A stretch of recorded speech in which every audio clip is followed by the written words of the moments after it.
এই পৃথিবীতে কারণ ছাড়া কিছুই হয় না। প্রত্যেকটা কাজের পিছনেই কোনো না কোনো কারণ থাকে। এখন আমাদের সঙ্গে ভালো হোক বা খারাপ, তার পিছনে অবশ্যই কোনো কারণ আছে। বাংলায় একটা কথা আছে, ভবিষ্যতের ভিত্তি বর্তমান এবং বর্তমানের ভিত্তি হচ্ছে অতীত। এখন আপনার যদি অতীত ভালো হতো বা অতীতে আপনি যদি ভালো কিছু করতেন, আপনার বর্তমানটা অবশ্যই ভালো হতো। আর আপনি যদি বর্তমানে ভালো কিছু করেন, আপনার ভবিষ্যৎটা ভালো হবে। আসলে প্রত্যেকটা কাজ করার আগে সেই কাজের ফল সম্পর্কে আমাদের একটু চিন্তা করে নেওয়া উচিত। কাজটা যদি ভালো হয় তাহলে তার ফল অবশ্যই ভালো হবে, আর কাজটা যদি খারাপ হয় তাহলে তার ফল অবশ্যই খারাপ হবে। এখন একটা স্থাপনার ভিত্তি যদি নড়বড়ে হয় তাহলে সামান্য দুর্যোগেই তো সেটা ধসে পড়বেই। আপনার কাজ যদি ভালো হয় বা আপনার কাজের পেছনে উদ্দেশ্যটা যদি ভালো হয়, এখানে একটা কথা আছে, কাজ আর তার পিছনে উদ্দেশ্য। আপনার যদি কাজের পেছনে উদ্দেশ্যটা ভালো হয় তাহলে আপনার কাজটা অবশ্যই শুভ, সেটা সবার জন্যে মঙ্গলজনক। আর আপনার কাজের পেছনে উদ্দেশ্যটাই যদি খারাপ হয় তাহলে সেই কাজটা অবশ্যই খারাপ, যার ফল কোনোভাবেই শুভ নয়। তো আপনার যে কাজের উদ্দেশ্য সেই সম্পর্কে কিন্তু আপনার ধারণা স্পষ্ট থাকতে হবে, কারণ আপনি যে কাজটা করছেন সেটা সবার জন্য কিন্তু ভালো নাও হতে পারে। এখন আপনি হয়তো এটা ভাবছেন যে আপনার কাজটা সবার জন্যই ভালো, কিন্তু দেখা গেল আপনার হঠকারী সিদ্ধান্তে সবার ভালোর বদলে খারাপ হয়ে গেল।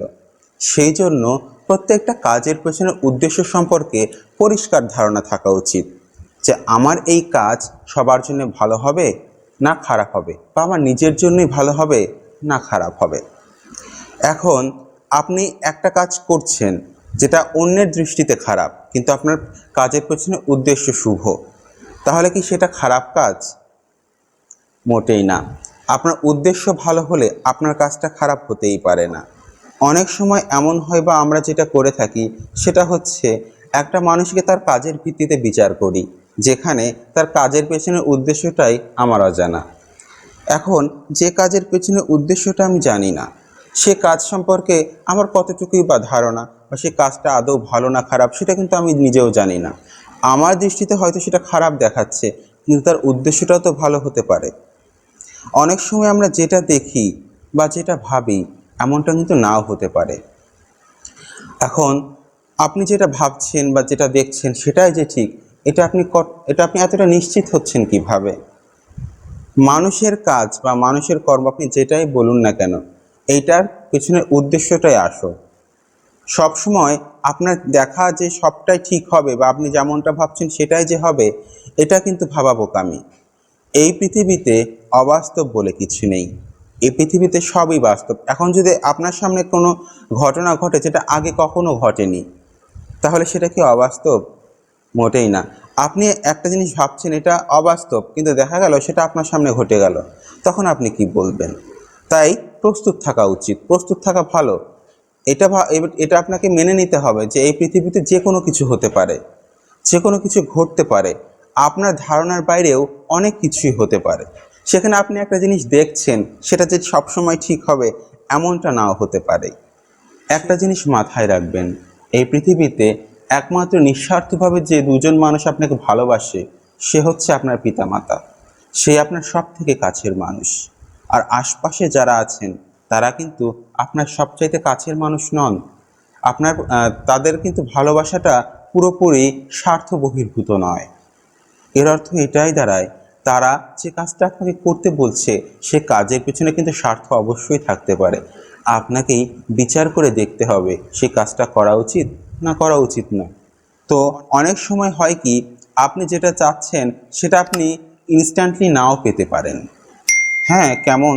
এখন একটা ছেলে এসএসসিতে ভালো রেজাল্ট নাই করতে পারে। ধরেন সে প্লাস পেল না, সে হয়তো 4 পয়েন্ট সামথিং পেল। এইচএসসিতে সে হয়তো প্লাস পেল বা পেল না। এখন আমাদের সমাজ ব্যবস্থাটা কেমন? আমাদের সমাজ ব্যবস্থাটা কিন্তু এইরকম যে সে শুধু বর্তমানই দেখে, এখন যে কি করছে সেটাই দেখে, অতীতও দেখে না আর ভবিষ্যতে চিন্তা তো করেই না। ওই যে একটা কথা আছে না, এক হাঁড়ি দুধের মধ্যে এক ফোঁটা লেবুর রস পড়লেই সমস্ত দুধ কেটে যায়। আমাদের সমাজ ব্যবস্থা ওই রকম। এখন একটা ছেলে এসএসসিতে জিপিএ 5 পেয়েছে, তাকে নিয়ে সবাই খুব আগ্রহী। হ্যাঁ, আগ্রহ থাকা উচিত, সে ভালো করবে, এই ধরনের চিন্তাভাবনা থাকা উচিত। এইচএসসিতেও সে জিপিএ 5 পেল, কিন্তু দেখা গেল সে কোনো ভালো বিশ্ববিদ্যালয়ে চান্স পেল না। তো সেক্ষেত্রে কি তার এসএসসির জিপিএ 5 বা এইচএসসির জিপিএ 5 কোনো কাজে আসলো? আর একটা ছেলে তার এসএসসিতে জিপিএ 5 পেল না, এইচএসসিতেও জিপিএ 5 পেল না, কিন্তু দেখা গেল সে বাংলাদেশের হয়তো ভালো কোনো বিশ্ববিদ্যালয়ে চান্স পেয়ে গেছে।